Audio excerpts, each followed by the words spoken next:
Hey guys, welcome back to my channel. तो आज है विजयदशमी और आज है मेरा पारण। तो आज मैं नमक खाने वाली हूँ आफ्टर 10 डेज़। तो अभी मैंने खाना बनाना स्टार्ट कर दिया है। तो मैंने चावल बनाना स्टार्ट कर दिया और इधर मसाला रेडी कर लिया है सब्ज़ी के लिए।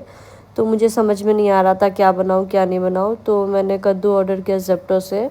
और बाकी चीज़ें जो इसमें लगती है बनाने के लिए वो सारी चीज़ें, दही वगैरह, क्योंकि मैं डिफरेंट तरीके से बनाने वाली हूँ। दही डालकर कद्दू की सब्ज़ी बनाने वाली हूँ, काफ़ी यमी होने वाला है। तो पहले मैं इसको कटिंग कर लेती हूँ कटिंग बोर्ड के हेल्प से, और फिर इसको काटने के बाद इसमें क्या क्या जाने वाला है, क्या क्या चीज़ें कैसे इसका प्रोसेस होने वाला है, तो वो पूरा प्रॉपर बारीकी तरीके से मैं आज खाना बनाने वाली हूँ और सारी डिटेल आपको बताने वाली हूँ। तो मसाला में मैंने ग्राइंड किया है धनिया, जीरा, प्याज, मिर्चा, और अलग से चावल का आटा रेडी किया है, मतलब उसको भी ग्राइंड किया है। उसको फूलने के लिए मैंने रात भर रख दिया था।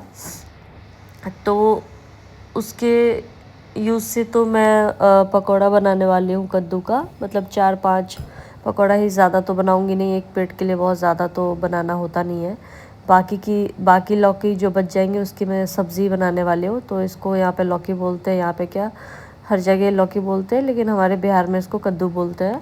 और मुझे भी कद्दू बोलना ही सही लगता है, क्योंकि जो बचपन से सीखा है वही बोलना चाहिए। तो कद्दू बोलो लौकी बोलो, दोनों इसके पर्यायवाची शब्द है।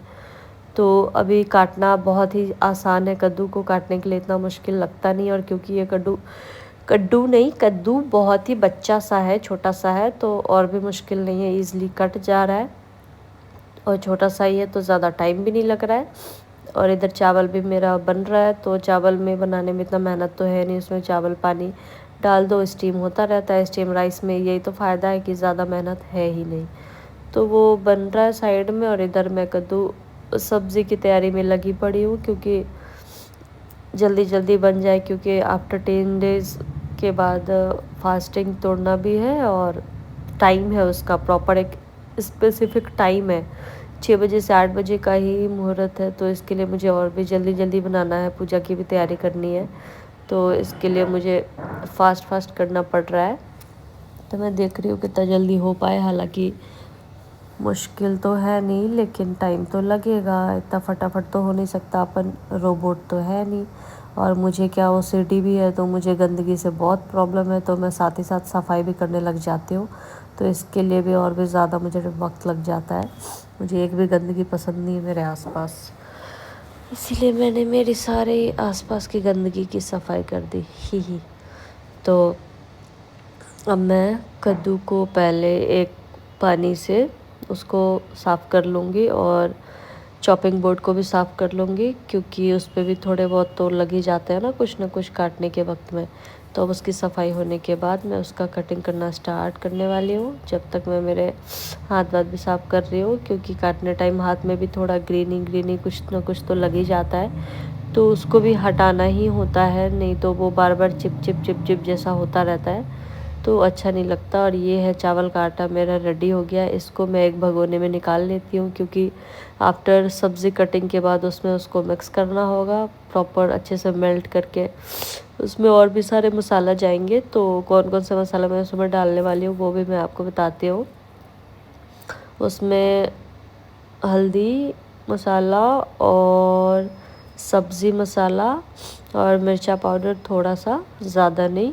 और ये जो मैंने ग्राइंड किया जीरा और क्या बोलते हैं प्याज वाला, तो इसका भी थोड़ा सा पार्ट जाने वाला उसमें, 1 चम्मच जैसा, ज़्यादा नहीं।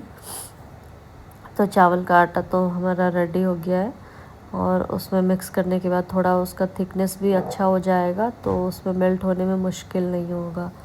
तो उसको मेल्ट करने के लिए, मतलब उसमें मिक्स करने के लिए, अभी मैं मसाला नीचे से लेकर रख लेती हूँ पास में, क्योंकि मैंने बहुत सारे डब्बे ऊपर से हटा दिए हैं, क्योंकि बहुत ही ज़्यादा मैसअप जैसा फील हो रहा था। तो किचन का भी मैंने थोड़ा सा कुछ चेंज किया है, तो इसके लिए नीचे बहुत सारा है रखने का जगह, तो वहाँ पे रखना मुझे सही लग रहा है। ऊपर में बहुत ज़्यादा भरा भरा रहता है, तो खाना बनाने टाइम ऐसा लगता है बहुत ज़्यादा मुश्किल ना हो जाए, मतलब हर चीज़ बहुत वैसा सामने तो रहता है, उससे इजी तो होता है कि आप सामने देख रहे हो और चीज़ें यूज़ कर ले रहे हो, लेकिन प्रॉब्लम भी ये आती है कि बहुत ज़्यादा वैसा फील होता है। नीचे बॉक्स जब है, नीचे जब जगह है तो ऊपर क्यों इतना रखना। तो बिफोर दिवाली मैं प्रॉपर मेरे फ्लैट की भी वीडियो शेयर करूँगी, प्रॉपर रूम डेकोर की वीडियो, जो बहुत ही सुंदर सा मैं डेकोर मैंने किया हुआ है। और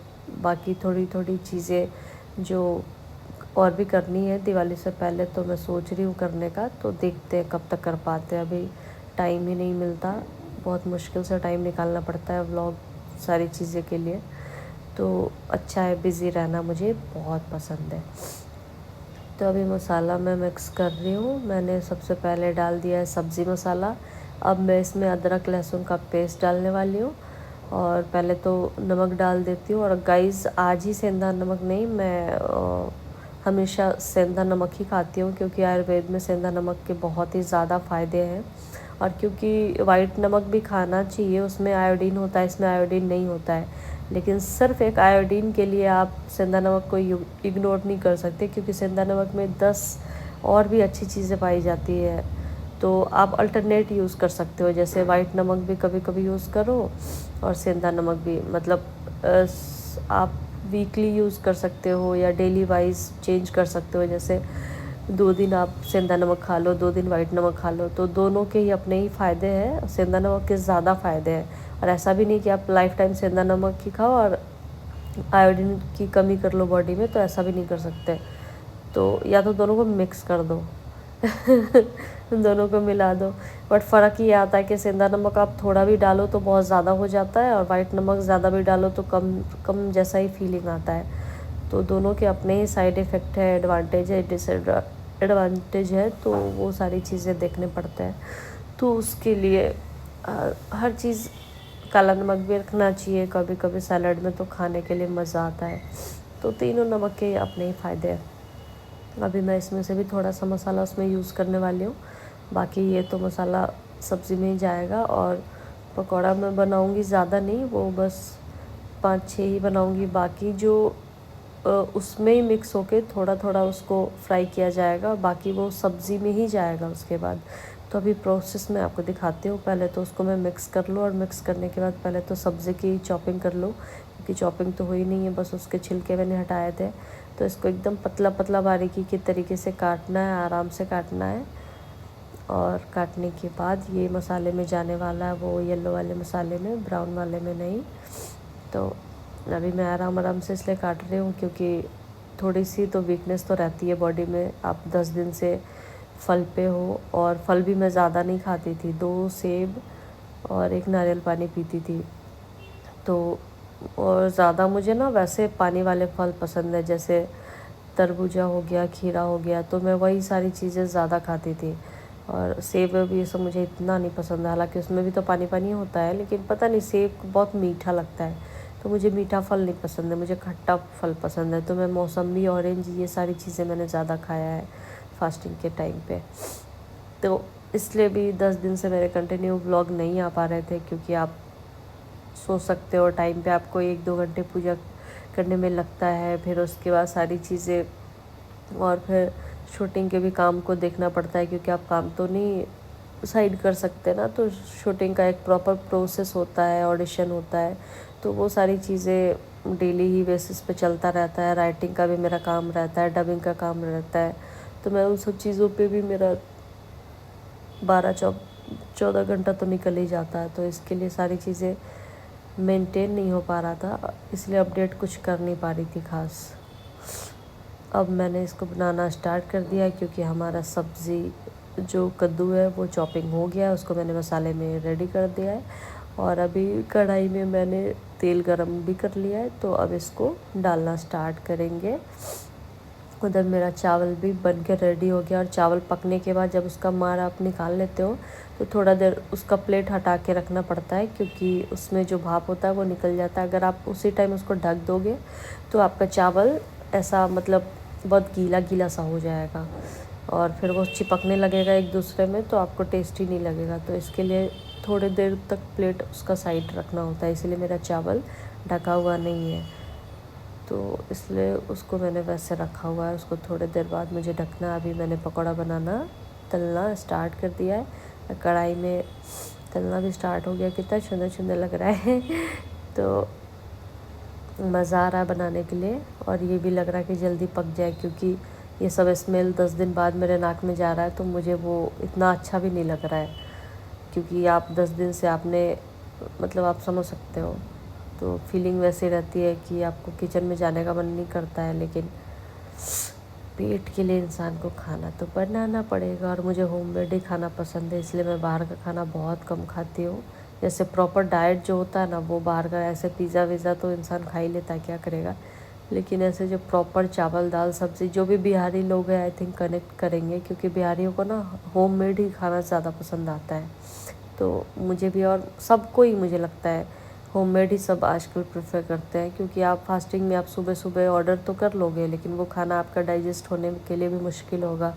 क्योंकि 10 दिन से आपने नमक नहीं खाया है, 10 दिन से आपने अन्न नहीं खाया है। आप अचानक से अन्न खा रहे हो, वो भी प्रॉपर होटल वाला। तो रेस्टोरेंट का पता नहीं कब से वो लोग फ्रिज में रखे रहते हैं, कब का कब बनाते हैं, मसाला 10 दिन का यूज़ करते रहते हैं। और ऑयल भी उन लोग का फ्राई मतलब यूज़ किया हुआ ऑयल ही रहता होगा, फेंकते तो होंगे नहीं जो जल जाता होगा एक दो पिछले दिन वाला जो रहता होगा। तो इसीलिए आप फास्टिंग जब भी आपको पालन करना है तो आपको बाहर का खाना तो अवॉइड ही करना चाहिए। चाहे आप सिंपल सा सिर्फ चावल दाल ही बना लो, वो भी चलेगा। तो घर का ही खाना खाना चाहिए फास्टिंग तोड़ने के टाइम पे, क्योंकि उस टाइम पेट हमारा बहुत सॉफ्ट हो जाता है, नाजुक सा हो जाता है। और उसको आप इतना कष्ट आप अचानक से दे दोगे तो वो प्रोसेस नहीं कर पाता है। तो इसके लिए ऐसा करना नहीं चाहिए। तो पकौड़ा तो मेरा तलना स्टार्ट हो गया है और रेडी भी हो गया है। तो रेडिश होता है, उसको उसके बाद ही उसको निकालना स्टार्ट करते हैं। अभी तो उसको थोड़ा क्रंची बनाना है, उसके बाद मैं निकालूंगी। और क्योंकि ये 5-6 ही पकौड़ा मुझे बनाना है, तो इसको मैंने साइड कर दिया है। जो सब्ज़ी के लिए मुझे यूज़ करना है, जिसमें इतना भी बारीकी से मसाला लगाना नहीं है, उसको बस सबको मिक्स कर देना है, हल्का हल्का डिप कर देना है। तो वो सबको मैं सिंपल फ्राई करने वाली हूँ, तो वो सबको मैं उधर से रखूँगी ताकि वो इसमें चिपके ना, और वो पकौड़ा में नहीं वो सब्ज़ी में डलेगा। तो इसके लिए मैं उसको उतना मैंने उसमें वो मसाला लगाया नहीं है। और वो उधर रहेगा, ये इधर रहेगा, तो मुझे इतना मुश्किल भी नहीं होगा। और सब्ज़ी बनने में अब ज़्यादा वक्त है नहीं, क्योंकि बस मसाला फ्राई करने में जो वक्त जाएगा, फिर मुझे ज़्यादा वक्त लगेगा नहीं। तो जल्दी जल्दी हमारा काम हो जाएगा। उसके बाद नहा धुला के पूजा करके हमारा पारण भी हो जाएगा। तो देखते हैं कब तक बन पाता है। जल्दी जल्दी लगता तो है हो जाएगा, बट हो नहीं पाता है, क्योंकि आप बारीकी से काम करते हो, साथ में क्लीनिंग का भी ध्यान रखते हो, तो टाइम तो जाता ही जाता है, आसानी से तो नहीं हो पाता है। और क्योंकि मुझे थोड़ा थोड़ा ऐसा सर्दी जैसा भी हो गया है, तो डबिंग में थोड़ा वैसा प्रॉब्लम भी आ रहा होगा।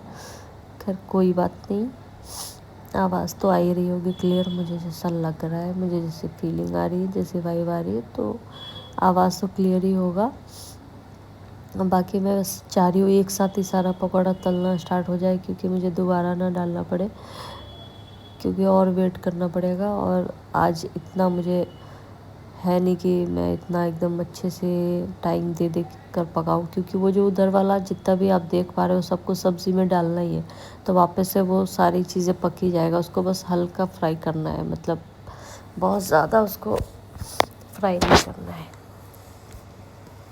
तो अपना वो बनना स्टार्ट हो गया। इधर मैं छोटी छोटी चीज़ें जो है वो सब मैं क्लियर कर ले रही हूँ, ताकि साथ साथ में ही आपका क्लीनिंग भी होता रहता है ना, तो आपको बॉदर नहीं करता। आफ्टर आप लंच बना लेते हो, खाना बना लेते हो, उसके बाद आपको 1-2 घंटे नहीं लगते किचन में, अगर आप साथ साथ ही, क्योंकि अभी ये चूल्हे में डल गया है, तो इसको आप देखते थोड़ी रहोगे बैठ के, साथ में दूसरा काम करते रहना चाहिए, तो इतना वक्त लगता नहीं है। पकौड़ा तो साइड वाला बन के रेडी हो गया है, तो उसको मैंने अलग से निकाल लिया है। और उसमें अभी वक्त लगेगा थोड़ा सा, भी और बचा हुआ पकाने के लिए, तो उसको भी साथ में पकाना स्टार्ट करेंगे। और देखते हैं, इसको निकालना ही मेरे लिए मुश्किल हो रहा है क्योंकि राइट हैंड तो मेरा वो पकौड़े में गया हुआ है और उसका मसाला लगा हुआ है, और लेफ़्ट हैंड से मैं निकाल रही हूँ और लेफ्टी मैं हूँ नहीं, तो इसके लिए मुझे थोड़ा सा मुश्किल हो रहा है। हालांकि दोनों ही हाथ से काम करना चाहिए ताकि दोनों ही हाथ एक्टिव रहे। लेफ़्ट से हमने आदत नहीं लगाया बचपन से, इसलिए हमारा लेफ़्ट हाथ इतना काम करना चाहता नहीं है, तो मैं तो उससे भी ज़्यादा काम करवाती हूँ ताकि उसको भी हैबिट हो जाए। अभी जो भी बाकी का बच गया मैं सबको एक साथ ही डालने वाली हूँ, इतना मैं टाइम दूंगी नहीं क्योंकि इन सबको वापस से तो सब्ज़ी में डालना ही है, तो जो भी थोड़ा बहुत सेम ही पका होगा वो वापस से पक जाएगा। तो कैसे कैसे करके उसमें जगह बनाना पड़ रहा है, जगह इतना है नहीं क्योंकि ऑलरेडी पूरा भर गया है, तो देखते हैं।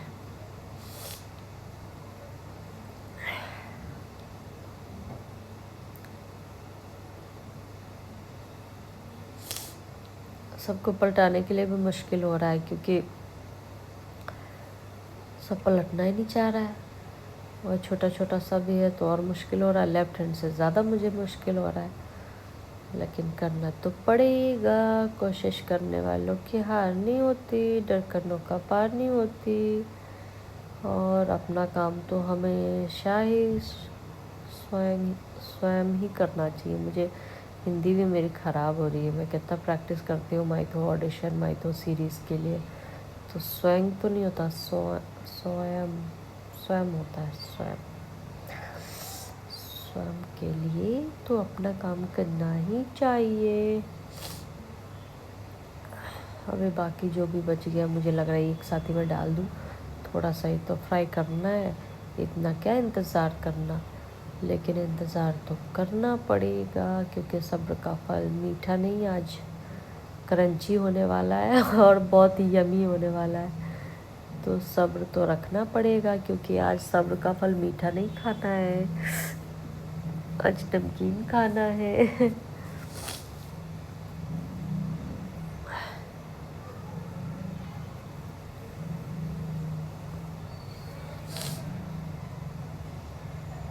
और अभी थोड़ा सर्दी सर्दी भी है तो और अच्छा लगेगा, क्रंची क्रंची, स्पाइसी स्पाइसी। बस ये पलट जाए भैया, पलटना ही नहीं चाह रहा।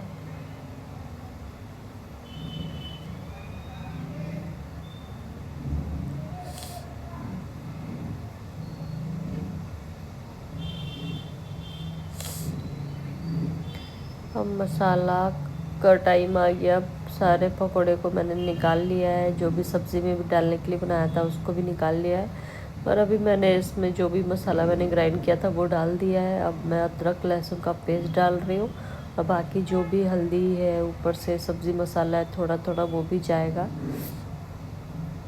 तो वो सारी चीज़ें अब धीरे धीरे इसमें जाएगा। उसके बाद इसको बहुत देर तक फ्राई करना होगा क्योंकि किसी भी खाने का, सब्ज़ी का, सबसे ज़्यादा उसमें आप मसाले में ही वक्त दोगे फ्राई होने के लिए, उसको भूंजने के लिए, तो ही वो खाना ज़्यादा टेस्टी बनता है, अदरवाइज़ नहीं बनता है, क्योंकि मसाला जितना फ्राई करोगे खाने में जायका उतना ज़्यादा आता है, तो सबसे ज़्यादा मसाला फ्राई में ही वक्त लगता है। उसको आपको लो फ्लेम पे पकाना पड़ेगा क्योंकि अगर आप हाई फ्लेम करोगे तो आपके खाने का टेस्ट हो जाएगा ख़राब, और क्योंकि आप चाहोगे नहीं कि आपके खाने का टेस्ट ख़राब हो तो आपको वक्त तो देना पड़ेगा। अगेन इसमें नमक डालना पड़ेगा क्योंकि अभी मैं दही भी डालने वाली हूँ, तो दही से ये इसका टेस्ट और भी अलग हो जाएगा, तो नमक जाएगा तो उसको मैनेज करेगा। और ग्रेवी के लिए पानी डालूँगी तो उसके लिए भी और नमक तो चाहिए ही ना, इसके लिए मैंने वापस से भी नमक इसमें भी डाला है। और अब इसको मैं फ्राई करना स्टार्ट कर रही हूँ, और अभी आपको लग रहा होगा कि ऑयल ज़्यादा है, लेकिन दही डालने के बाद ये सारा ऑयल ख़त्म हो जाएगा, इसीलिए मैंने ऑयल निकाला नहीं, क्योंकि मुझे पता है मैं दही भी डालने वाली हूँ तो वो सारा उसमें ही मिक्स होने वाला है। और पता नहीं क्यों ऐसा लग रहा है ऑयल थोड़ा ज़्यादा हो ही गया है। ऑयल हालांकि इतना ज़्यादा खाना नहीं चाहिए, और मेरे से ना, मेरे हाथों में पता नहीं बरकत है, मैं किसी भी चीज़ को कितना भी कम डालूँ, कितना भी कम बनाऊँ। अभी जैसे आपने सब्ज़ी देखा कितना छोटा था, लेकिन उसमें भी बरकत है। तो मैं कुछ भी बनाती हूँ ना खाना, चावल ही बनाती हूँ तो मैं थोड़ा सा भी बनाती हूँ वो ज़्यादा हो जाता है। आज तक ऐसा कोई ऐसा दिन नहीं हुआ जिस दिन मेरा खाना कमा हो। मेरा खाना हमेशा बढ़ता है, हमेशा। टचवुड नज़र ना लगे लेकिन ये सच है। मैं कितना भी एकदम नाप तोल के नापा तोला करके भी बनाऊँ तो भी मेरा खाना बढ़ता ही बढ़ता है। आज तक ऐसा दिन नहीं हुआ कि अगर मैं चाहूँ 7 रोटी बन जाए तो 7 की जगह 9 नहीं बना हो, हमेशा बढ़ता ही बढ़ता है। तो अच्छी बात होती है, ये बहुत ही बढ़िया होता है। लोग इसकी तारीफ़ करते हैं क्योंकि हाथ से अगर आपका खाना बढ़ रहा है तो ये खुशी की बात होती है। तो यही होता है मेरे साथ हमेशा। मैं 2 टाइम का खाना एक साथ ही बनाती हूँ और मेरे 2 टाइम खाना खाने के बाद भी मुझे ऐसा लगता है कि मेरा खाना अभी भी मतलब बच ही जाता है, वही वाली बात है। तो अच्छी बात होती है। अभी मसाला फ्राई होना स्टार्ट हो गया। अब इसमें थोड़ी देर में दही जाएगा। दही जाने के बाद इसका रुख थोड़ा चेंज हो जाएगा, थोड़ा इसका कलर चेंज होगा, थोड़ा इसका टेस्ट चेंज होगा, थोड़ा इसका स्मेल चेंज होगा, थोड़ा इसका मतलब और भी ज़्यादा ऑयल छूटने ना लग जाए क्योंकि दही में भी तो वैसा पानी पानी ही जैसा होता है। और क्योंकि यहाँ पे बना बनाया दही तो मुझे मिलेगा नहीं, तो मैंने मार्केट से ही लिया है। तो बाज़ार वाली दही तो पैकेट वाली होती है। तो दही तो मैं वैसे खाती भी नहीं हूँ रियल लाइफ में। सब्ज़ी में खा लेती हूँ क्योंकि उसमें दिखता नहीं है ना, मसाले में मिक्स हो जाता है। और अगर किसी को ना बताओ कि आपने दही डाला है तो पता भी नहीं लगेगा। तो दही में, मटन में मैं दही सब्ज़ी में या मटन में मैं दही खा लेती हूँ, लेकिन ऐसे रियल लाइफ में नहीं खाती हूँ। मतलब जैसे डायरेक्ट दही या डायरेक्ट दूध मैंने जीवन में कभी नहीं खाया है और ना ही मैं खा पाऊँगी। और क्योंकि आज दही मिक्स करना इसलिए ज़्यादा ज़रूरी है क्योंकि आप इतने दिनों बाद मैं फास्टिंग, मेरा पारण है, तो आप डायरेक्ट मसाला खाओगे तो आपके पेटू को तकलीफ़ होगी और पेट को तकलीफ़ देना नहीं चाहिए। दही पेट के स्वास्थ्य के लिए बहुत ही ज़्यादा फ़ायदेमंद होता है, बहुत ही पेट को फ़ायदा करता है। तो इसमें 50% अगर मसाला है तो 50% दही है। तो अगर मसाला ख़राबी करना भी चाहेगा तो दही उसके ख़राबी को ख़त्म कर देगा। तो बोलते हैं ना कि 50% negative positive plus minus minus, वो वाली बात होगी इसमें। तो अगर मटन भी कभी बनाओ तो उसमें दही डाल देना चाहिए ताकि आपको मटन आपका डाइजेस्टिव सिस्टम को हार्म ना करे। तो मसाला देख लो कितना सुंदर लग रहा है। अभी मैंने इसमें पानी डाला भी नहीं है तो भी इतना ज़्यादा पानी इसका खुद ही छूट रहा है। थोड़ा सा मैंने डाला है मसाले वाले भगोने से, लेकिन इतना ज़्यादा भी नहीं डाला है। अब जो भी मैंने पकौड़ा फ्राई किया था वो सब मैं इसमें डाल रही हूँ। और ये हो गया सब्ज़ी का फाइनल टच। और सब्ज़ी की खूबसूरती देख लो, दाल की ज़रूरत है नहीं, सारा मिनरल, सारे प्रोटीन, सारे विटामिन इसमें ही आ गए। तो सब्ज़ी और चावल और पकौड़ा आज का मेरा यही डिश होने वाला है। और जो माता को मैंने भोग लगाया था तो वो मैंने थोड़ा सा संभाल के फ्रिज में रख दिया था नवमी के दिन, क्योंकि मैंने ऐसा कहीं तो पढ़ा है और घर पे भी मम्मी ने बताया कि जब भी पारण करना होता है तो पहले आप माता को आपने जो भोग लगाया उसका थोड़ा सा खाना होता है, जो हमने कन्या भोजन किया था, तो वो ही थोड़ा सा पहले आप खाओगे तो ही आपका व्रत कंप्लीट माना जाता है और उसके बाद ही आप दूसरी चीज़ें खा सकते हो। तो मैंने स्टार्ट किया है खाना और सबसे पहले मैंने नींबू पानी पिया, फिर चावल का मार पिया ताकि पेट को ठंडाई मिले। और फिर ये खाना, ये तीनों चीज़ें मैं निकाल कर लेके आ गई हूँ। और सबसे पहले मैं पूरी, चना और हलवा खाने वाली हूँ जैसा कि मैंने बोला, माता का प्रसाद। और इधर नींबू पानी और ये पीने के बाद खीरा भी साथ में मैंने रखा है क्योंकि सैलेड का काम